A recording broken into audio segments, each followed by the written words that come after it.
not so strong. I don't remember names so well. So you know what I'm doing? In order to remember a person, I do sign. I put in my phone, Sium. Alexander Shalom, how do I remember? Esh. Esh meaning fire. Fire in Hebrew. I have seen Alexander Shalom. That's it, this way. How do they put Shlomo? Shlomo Niazov in my phone. Shlomo, 3 children, Friday night. You know what? Shlomo used to come into this community only Friday night, and he had 3 children. So I don't remember his name. How do you remember? Shlomo, Friday night, 3 children. Then suddenly, Shlomo started to come Shabbat morning. And suddenly, Shlomo started to come Monday night. And suddenly, Shlomo came Wednesday night. And now, Shlomo came 1 month. Every morning, 6:30 in the morning. Now his wife is calling Rabbi Vaknin. My husband is seeing more from what he's seeing. She's like, what exactly is it over there? Shlomo Niazov is a gift this year. Gift of God. And he brought out another gift. It's not cheap. When you have a gift, sometimes you want to be unique. You don't know whether. Shlomo said, if I have a gift, I have to bring other. And everyone's coming every morning. I want to invite Shlomo to come to say a few words on the mesechta. Let's cut the hand. The gift is there. Shlomo, 3 children, 5 minutes.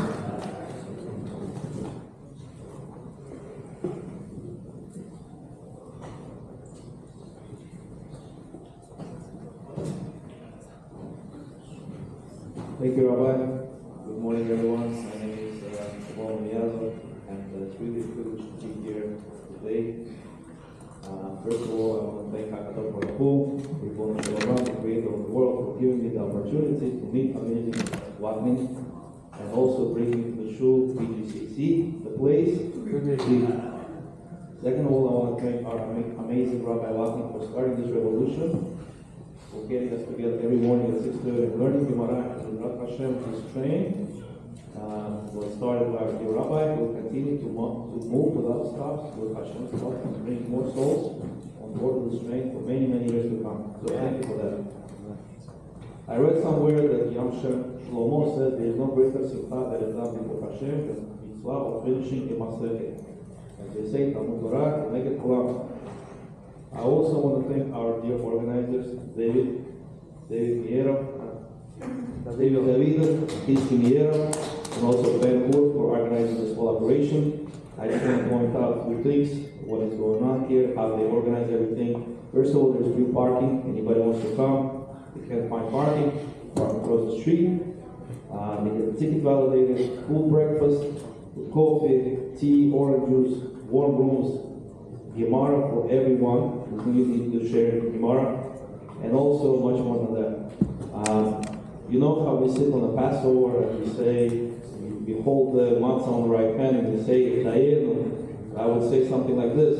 If Rabbi Vaknin would call us every morning to wake us up at 6 o'clock, I would say, this would have been enough. Dayenu. If Rabbi Vaknin would only teach us the Gemara every morning with amazing insights, I would say, Dayenu, this would have been enough. But there is coffee, tea, full breakfast, everything that you desire. All the conditions are here. So thank you for that. Please, let's give a round of applause for the organizers, for David, for his team, and also I also want to say a special thank you to my wife. If it wouldn't be for her support, I would not be able to come here. Last but not least, I want to say thank you to my Rabbi Yosef Akilo, who gave me a solid foundation, desire to learn Torah, put me on a straight path. And the last thing, I really want to say thanks to all the students who came, who made it happen every morning, and thank you for all your support. Alright, so this was a brief introduction, now we can start. We have finished Gemara, two Gemarot. One is Midot, one is Tamid, and Gemara Tamid talks about the daily sacrifices, like Iski mentioned. It also talks about how a person should be consistent in anything that he does. If you want to be successful in life, you have to be consistent. There was a story in mesechta Tamid that talks about Alexander Makedonsky. Everybody knows Alexander Makedonsky. He was a ruler at the time, and he was a very powerful ruler. He had pretty much the whole world. He conquered the whole world, and he comes and asks questions of the sages. And he says, who is called the wise man? Now, you have to understand the king's reaction. He expects for the sages to praise him. He says, who is called the wise man? And they say, the wise man is called somebody who can oversee the future, somebody who can see 10 steps ahead of the time. So, like an example, let's say a person wants to drive a car in a 100-mile zone, in a 100 miles in a 25-mile zone, and if he makes that decision, he will need to understand what's going to happen. Like he's going to get a ticket, he's going to have to go to the court, he's going to see the judge, he's going to be time away from the family. Many, many things will happen as a result of that. So a person who can oversee the future is definitely called the wise man. So obviously the king was not happy with the answer. So he asked the next question. The next question that he asked, who is the most strongest man? Now, obviously the king thinks he's the strongest because he conquered the whole world. But what did the sages say? They said that unfortunately, the strongest man is the one who can conquer his desires. So, we'll go to another example of a car. Let's say a person is driving the car and somebody cuts him off, then shows him a not nice gesture, says bad things, and on top of it all, he tries to stop the car in front of him. Natural reaction of the driver would be to get pissed off, to roll down the windows and start saying not so good words, also showing the gestures, and also Shalom, come out and start a fight. But at that moment, if a person can conquer his desires and basically say, you know what, let me calm down, let me control myself, and just say, en od milvado, like Rabbi Vaknin says, Hashem is in charge. Same thing you can say for many things, like getting up in the morning, looking at the proper things where we shouldn't. We have to control our desires. So the king was not happy with an answer. Then he moves on to the next question. He says, who is the most wealthiest man? Again, his expectation was that the sages will say that he is the most wealthiest man because he has a lot of treasures for many, many generations to come. But unfortunately, they said, fortunately, they said that the most wealthiest man is the one who's happy with what he has. A wealthy person is someone who is content and joyful, whether he has his financial or marital blessing. By now you can imagine the reaction of Alexander. He was not happy with the answer. I just want to skip forward the story where Alexander Makedonsky is sitting by a spring one day and he wants to eat bread. And he had the salty fish and he wanted to wash his hands. Some say that he splashed the water against his face and then he realized that this water has some special qualities. He understood that the water is basically coming from Gan Eden. So he decided to follow the trail of the water and he comes to a gate, it's gates of Gan Eden. And he says, he starts screaming, can you open the door? I want to come inside. And the voice from Gan Eden, from the gate says, you cannot come, you're not righteous, only righteous people go through this gate. So he said, since I'm an important man, I'm a king, King Alexander Makedonsky, give me a souvenir, give me a present. So somebody gave him an orb, it's a human eye. So he takes it with him, he goes back to the kingdom, and the most phenomenal thing started happening. He basically put the eye on a scale, and he put on the other side his gold, silver, anything that he had. And he sees that the gold, the eye overweighs the gold. He doesn't understand how can it be. The eye is only what, 200 grams? And the gold that he has weighs tons. So he calls the sage and he says, what's going on here? Why is this phenomenon happening? So the sages answered to him, the human eye is never satisfied with the human riches. All we need to do, cover the eyes with some dirt so he can no longer see. As soon as he did it, the gold, the silver, now started to overweigh the eye. So from here, we can learn that the human eye always wants more and more until the body, unfortunately, goes under the ground and is buried. So, just giving amount of time that we have, I want to give other congregants the opportunity to speak. I want to thank everyone for coming. I want to thank everyone for listening to me. May it be only simple days and continue to learn and make our Creator happy. Thank you, Rabbi Vaknin. Now in my phone, Shlomo Niazovitz, Friday night, 3 children, Monday night, Wednesday night, every morning 6:30, and every Shabbat. There's no place in the phone to put so many. The next week of today, we're going to have another 2, and then we're going to do the Sium with Kaddish. The next, on behalf of the BJCC opinion, don't know. We want to say thank you very much for the center, for giving us the opportunity, for sponsoring and paying breakfast, for paying the parkings, and giving us synagogues. To Rabbi Zalman, being the representative of the boys upstairs, Rabbi Zalman, the Almighty God will help you and your wife to raise your children, to be Chassidim, here Hashem Elamdon, and everything that the center is doing for us, a small appreciation for everything that you're getting here in this synagogue. Let us say amen. The next speaker of today is going to be a person that every time we see him, he came all the way from Paris. We have now 3 portions in our community. 2 of them is Pai, 1 of them is real. I don't know which one. Now, one is Benru. Benru is a person that you cannot challenge. He's always the first and always the last. You know, sometimes I wake up 5 o'clock and I'm coming to the synagogue. My wife said, the class starts 6:30. I said, yes, but it's a mitzvah to be the first one. And Benru already 5:45 is here. I'm trying to get him here. You cannot win. I came 5, he came 4. When he came 4, he said, Rabbi, I'm the first one. Don't take my mitzvah. And then the other one is Tzvi. But I never watch Tzvi. He always come in time. If Tzvi decides to come 7:45, he will never come 7:44, and will never come 7:46. Exactly 7:45. For 10 years that I'm here, the Shachmur come 7:45. Now we change the time. He took him 1 month to 1 month. Because now we have to change it. When we change, we change. Amen. And then we have another portion, Oriel Sedara, the light in the darkness. Oriel is with us. All the Shiur Torah. Everything that happened in the world happened because of Oriel. The Almighty God will bless Oriel. That brings so much light to this community. His name is light and he's a light. Now I thought I can deal with 2 portions. And then came number 3, Chazakah. And every time he's walking into the synagogue, what do we do? His name is Mr. Beruchim. Such easy to remember, right? Every time I see him, I see him. David scream, no Tachanun, Beruchim ke. Kula Shimon Beruchim. Shimon, come here, come. Kula Shimon Beruchim, come everyone. For Main Street and taking bus to be here at 6:30. For Main Street and taking bus. This is the dedication of standing in Torah. Kula Shimon. Good morning, everyone. I'm Shimon Beruchim.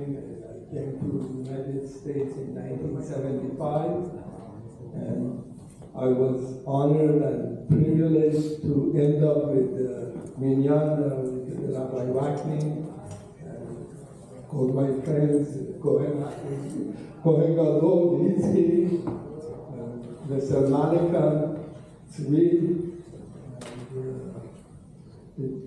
Mr. Setare. Since then, since I've been in the United States, I have traveled all over the world, and I have had some exotic experiences. And to me, this synagogue is pure pleasure. I have 2 favorite synagogues in the world. One is this, and the other one is the Syrian synagogue in Yerushalayim.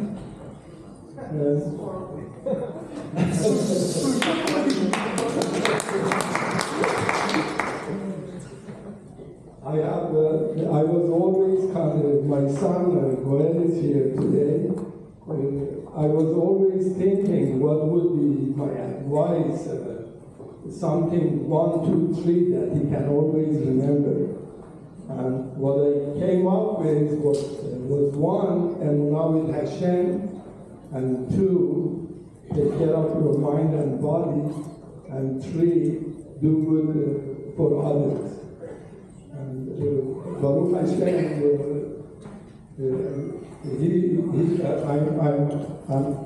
I'm proud to be the father of Goel, and we've had some interesting traveling together also. He has a son, a year and a half, and what I'm enjoying right now is every day I'm coming for Gemara, and I think sooner or later I'm going to have to come up with a more advanced advice for my son. And Baruch Hashem,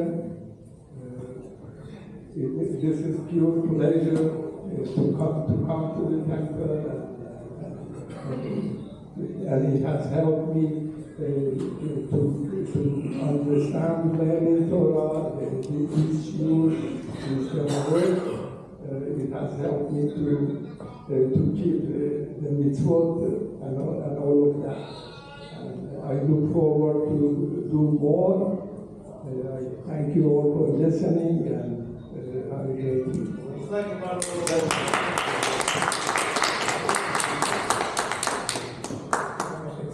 Yes, the final one. The last one is always the favorite. We need you until do you realize that this is this? Oh Hashem. Michael is super. This year, I challenge him. I told him, Michael, you and the brother sponsor so many Korean, so many yeshivot, so many organizations. The Jewish Institute of Queens, yeshivot in Israel, calling him all over the world. It's a time for you to finish your own mesechta. And you know, I push and I push and I push. And every year I give him encouragement. He said, Rabbi, chudachat. You know, when Bukhari tell you chudachat, doesn't mean God help. Meaning, I'm not coming for sure. Just the next moment. I remember the first time I came to the community, and I said, are you coming to Shul Torah? Everybody told me, chudachat. I was so excited. The only one that came to the Shiur was me and my wife. I called Rabbi Babai. I called Rabbi Yeshua. I called the Rabbi of the community. What exactly happened? He said, Rabbi Vaknin, you're going to get to know me. When Bukhari and Telly Chudachat, meaning 100% of them come. But God doesn't mean that coming. So, DC, Michael Yeshua decided, he didn't say Chudachat. He was quiet. I know something good is coming. And he came and he finished the first mesechta in his life. This time it was not only the sponsor, it was the one that finished the mesechta. Let's go for him. Very good to come. The final thing of today is the light in the middle of the darkness. אוריאל סתר, שאפילו בהסתרה, שבתוך ההסתרה, גם שם נמצא אוריאל סתר. The light of God is only there.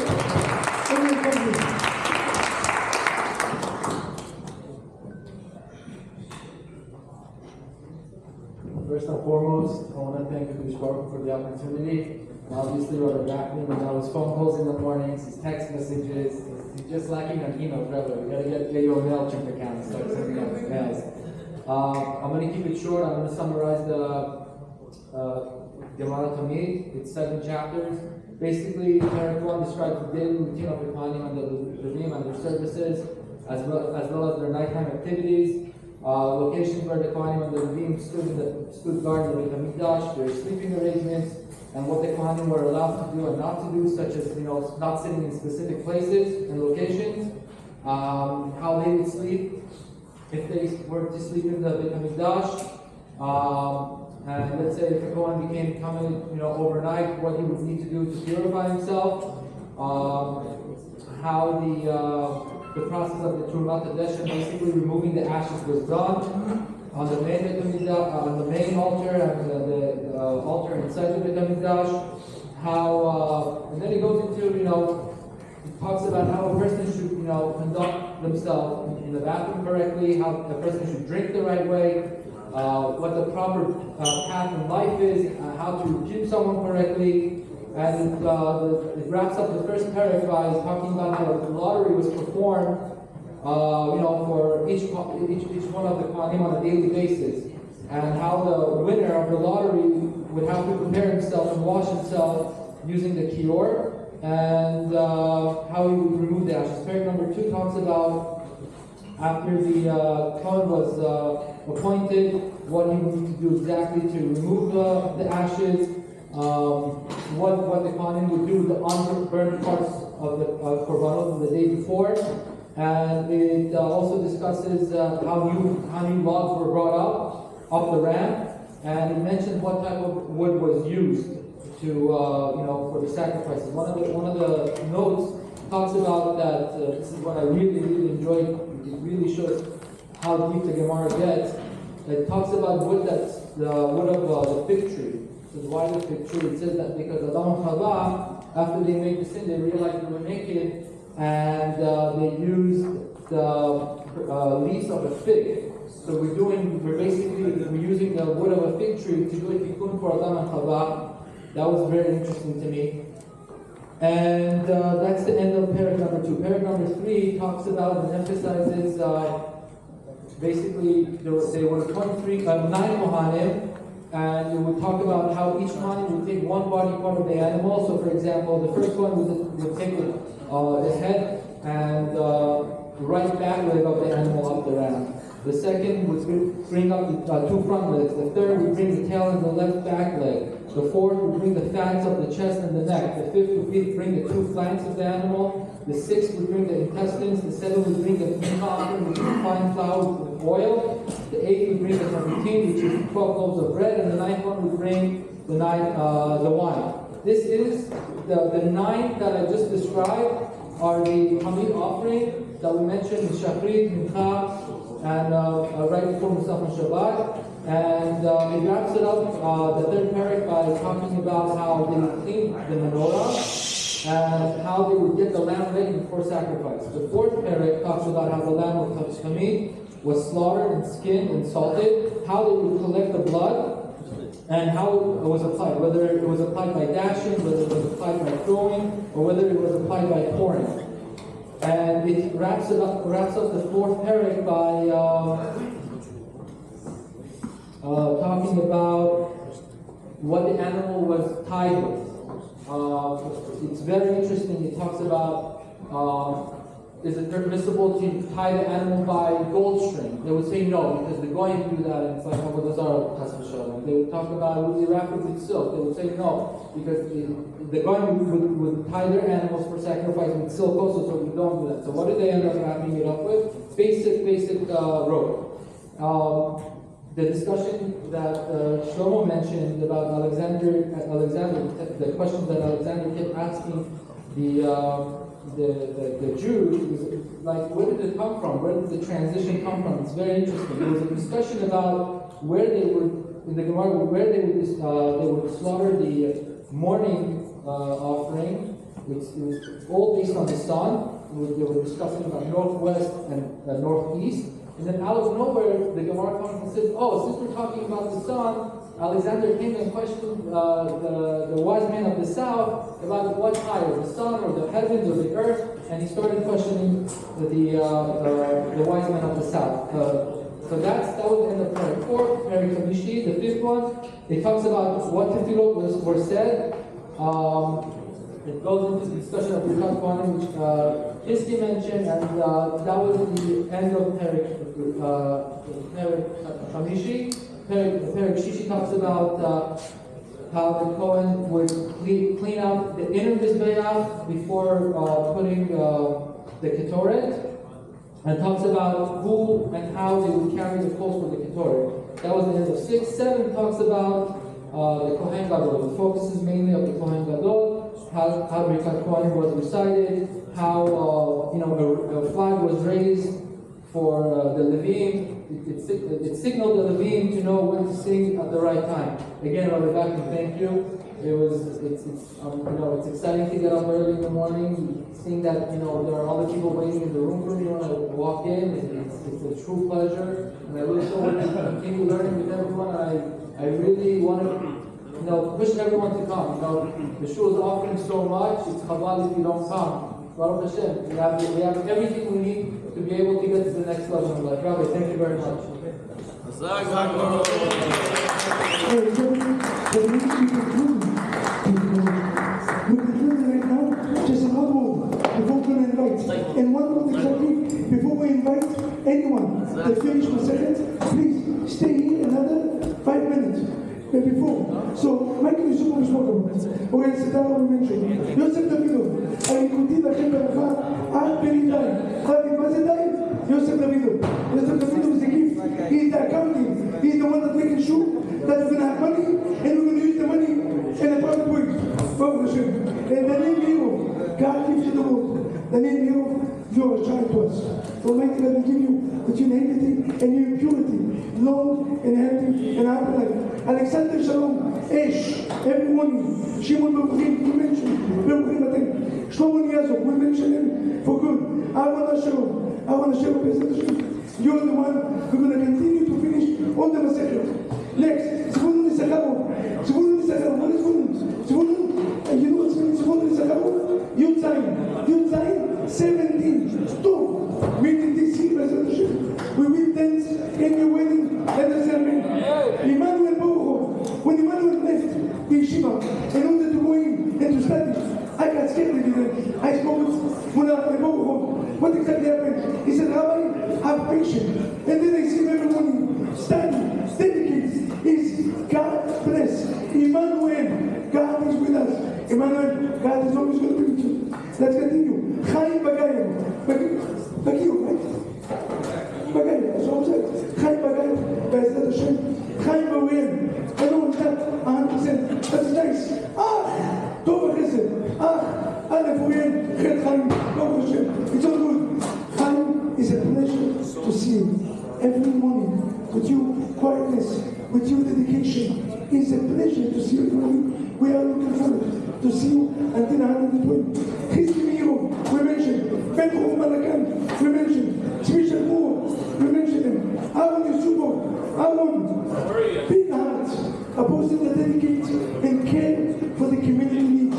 What you're doing, God will pay you to have a long and healthy and happy life. And the last one is Avi Arabayo. Avi Arabayo is the symbolizer in my eyes of Rabbi Akiva life story. Rabbi Akiva, in the age of 40, didn't change the world he's doing. Avi Arabayo, you are the Rabbi Akiva of our community. And now we're going to call each one of you to come, to get gift, and to do this human service. When you guys hear your name, please come approach the rabbi. We're going to give you a nice certificate for your graduation and a nice gift from the rabbi. First, we're going to call out, please stay on the stage once we call your name for a group picture. Mr. Shlomo Niazov. Everybody, round of applause. Mr. Ben-Hur Malakan. Ben-Hur Malakan. Picture. Where's the photographer? Where's the photographer? Ben-Hur Malakan. Round of applause. For Ben-Hur. Ben-Hur Malakan. Just to mention. This Gemara that you gave you is not the Gemara that you finish. It's the new Gemara that you're going to study for the next 21 days. You get a gift from the center and Chavruta programs, the ones that we have every Tuesday. You get a new Gemara. This one is dedication for the next 21 days. So just for you to know. Guys, please don't leave. We have 3 minutes left until the Kaddish to complete Sium. Next, we're calling Mr. Alexander Shalom. Alexander Shalom. Come on, you guys can do better.